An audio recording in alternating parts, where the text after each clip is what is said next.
अनेक दिवसापूर्वी सेशनमध्ये अजितदादांच्या ॲक्सिडेंटची नाहीतर घातपाताची चर्चा व्हावी यासाठी आम्ही अल्पकालीन चर्चा असेल, लक्षवेधी असेल, तसंच 193चा प्रस्ताव असेल, अशा विविध माध्यमातून हा मुद्दा चर्चेत यावा अधिवेशनामध्ये, यासाठी आम्ही सर्वजणच प्रयत्न करत आहोत.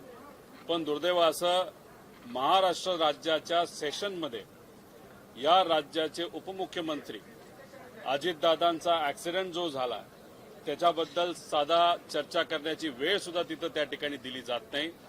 आत्ताच काही वेळापूर्वी अध्यक्ष महोदयांना मी भेटलो, विनंती केली की लवकरात लवकर अधिवेशन संपण्यापूर्वी या बाबतीतली चर्चा त्या ठिकाणी व्हावी. म्हणजे महाराष्ट्रात तर चर्चा होतच नाही, पण हा विषय हा सेंट्रल गव्हर्नमेंटचा सुद्धा असल्यामुळे सीबीआय सेंट्रल गव्हर्नमेंटच्या अंतर्गत येतं, त्याच्याचबरोबर एव्हिएशन मंत्रालय त्याच्या अंतर्गत येतं. पण हा मुद्दा पार्लमेंटमध्ये सुद्धा चर्चेला कदाचित मुद्दामून त्या ठिकाणी आणला जात नाही. ही दुर्दैवी गोष्ट आहे. अध्यक्षांनी सांगितलंय की उद्या नाहीतर सोमवारी या बाबतीतली चर्चा आम्ही लावू. त्यामुळे वाट बघूया सोमवारपर्यंत काय होतंय.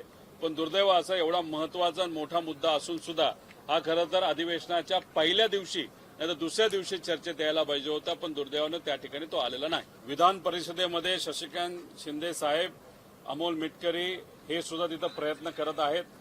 खाली अधिवेशनामध्ये मी स्वतः असेल व आमचे सर्व इतर नेते, ज्याच्यामध्ये जयंत पाटील साहेब असतील, इतरही पक्षाचे नेते हा मुद्दा मांडण्याचा प्रयत्न करत आहेत. पण ती काय चर्चा मुद्दामून कदाचित करून दिली जात नाही असं त्या ठिकाणी आपल्याला बघायला मिळतंय.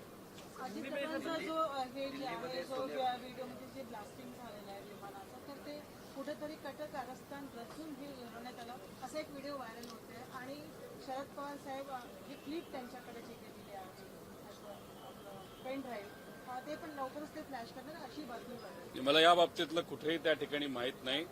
शेवटी याला क्रिमिनल अँगल असू शकतो म्हणून आपण क्रिमिनल इन्व्हेस्टिगेशन तिथं मागत आहोत. एफआयआर त्याचाच एक भाग झाला, सीबीआय एन्क्वायरी त्याचाच एक भाग झाला, त्याच्यानंतर सीआयडी एन्क्वायरी त्याचाच एक भाग झाला. सीबीआयच्या बाबतीत आम्हाला दिल्लीत गेल्यानंतर असं कळतंय की अजूनपर्यंत महाराष्ट्र राज्याला प्रस्ताव हा दिल्लीपर्यंत सीबीआयचा त्या ठिकाणी दुर्दैवाने पाठवलेला नाही.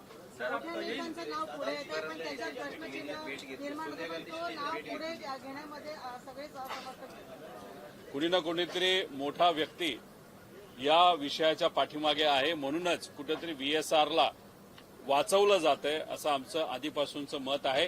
पण आतापर्यंत जी माहिती आम्ही पुढे आणली होती ती थोडक्यात माहिती होती. बरीचशी माहिती अजून आमच्यापर्यंत आहे.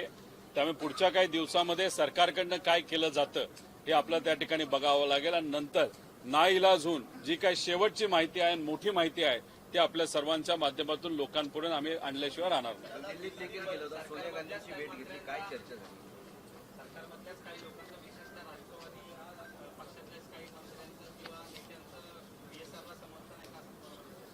सत्तेतल्या अनेक लोकांचं समर्थन हे व्हीएसआरला तिथं आहे. खरं तर समर्थन जर अजितदादांना न्याय देण्यासाठी असलं असतं तर आतापर्यंत व्हीएसआर कंपनी ही बंद झाली असते, सीबीआय एन्क्वायरी ही सुरू झाली असते, सीआयडीची एन्क्वायरी सुद्धा पार पुढपर्यंत गेली असते आणि एफआयआर सुद्धा झाला असता. पण याच्यात आपण बघितलं एफआयआर झालेला नाही. व्हीएसआर अजून चालू आहे. व्हीएसआर मधून सत्तेतलेच काही मोठे लोक अजून सुद्धा प्रवास त्या ठिकाणी तिथं करत आहेत. सीबीआयकडे प्रस्ताव राज्य शासनाने अजूनपर्यंत पाठवलेला नाही. त्यामुळे सत्तेत असणारे अजितदादांबरोबर अनेक वर्ष काम केलेले अनेक लोक किती वेळा स्मरणपत्र देणारे हे त्यांनाच त्या ठिकाणी माहिती. खरं तर सत्तेत राहण्याचं कारण असतं की लोकांना न्याय देता यावं. पण तुम्ही जर तुमच्याच नेत्याला न्याय देत नसाल तर लोकांना कधी तुम्ही न्याय देणार हा प्रश्न आता लोकांना सुद्धा पडायला लागलेला आहे.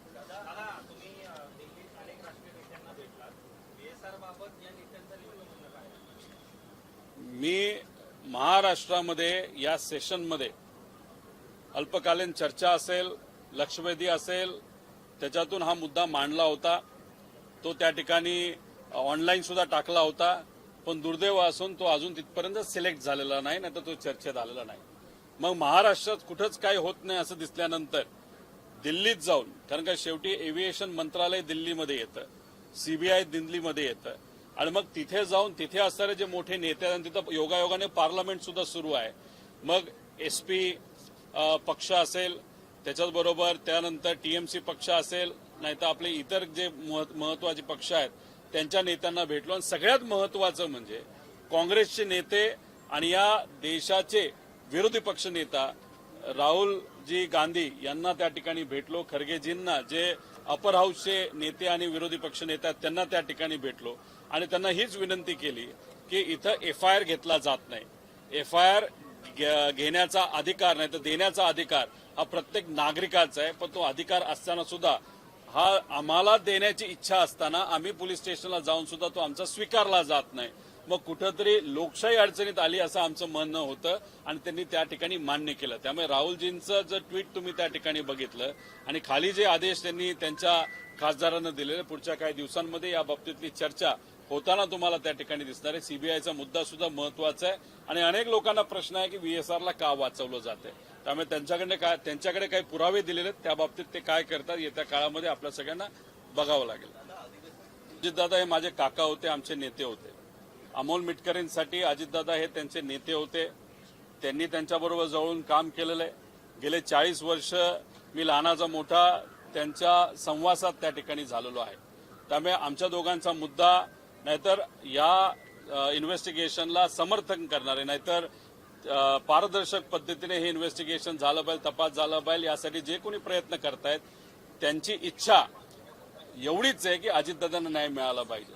आणि आमचं हेच मत आहे की या अधिवेशनामध्ये अनेक मुद्दे सामान्य लोकांचे सुद्धा आम्हाला मांडायचे होते, पण आम्ही आमच्या नेत्याला न्याय देता येत नसेल, आमच्या नेत्यासाठी जर आम्ही लढणार नसू, माझ्या काकासाठी मी लढणार नसेल, तर मग सामान्य लोकांसाठी कधी लढणार.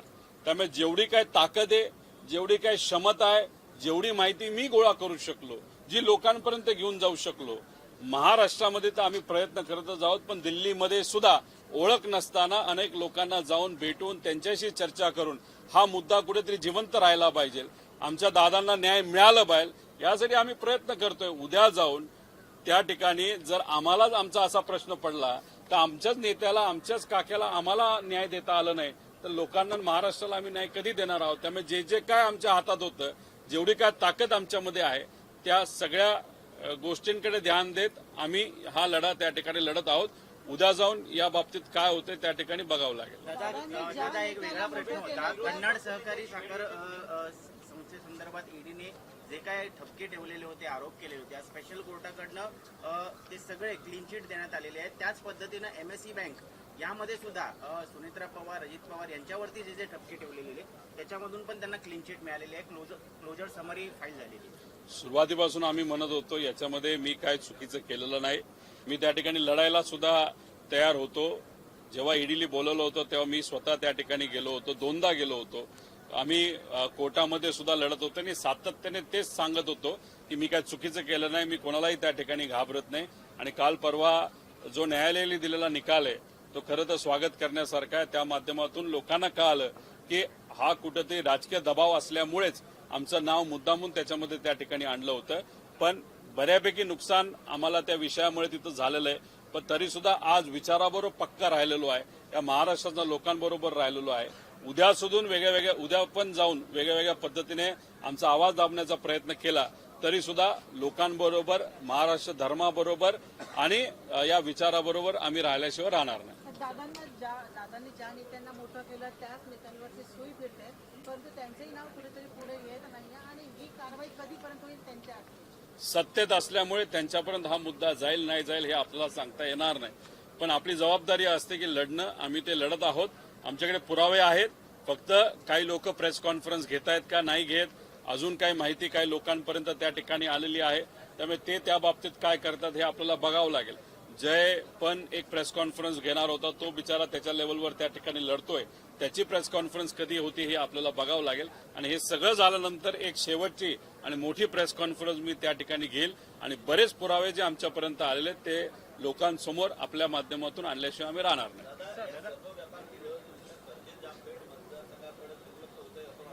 मी एकच सांगतो तुम्हाला, माझ्या काकालाच न्याय देता येत नसेल तर मी माझ्या मतदारसंघाला महाराष्ट्राच्या लोकांना न्याय कधी देणार?